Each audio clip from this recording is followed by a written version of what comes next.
Ever wonder how fast a broiler chicken grows? Let's look at the target weights. On day 1, a healthy chick weighs about 0.042 kilograms.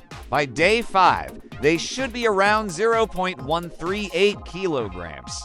At day 10, they reach about 0.33 kilograms. By day 15, they've grown to approximately 0.65 kilograms. On day 20, the target is over a kilogram, around 1.1 kilograms. At day 25, they hit nearly 1.5 kilograms. By day 30, they're about 2.0 kilograms. On day 35, they should weigh around to 0.3 kilograms, and by the end of the cycle at day 42, they reach their market weight of about 3.0 kilograms.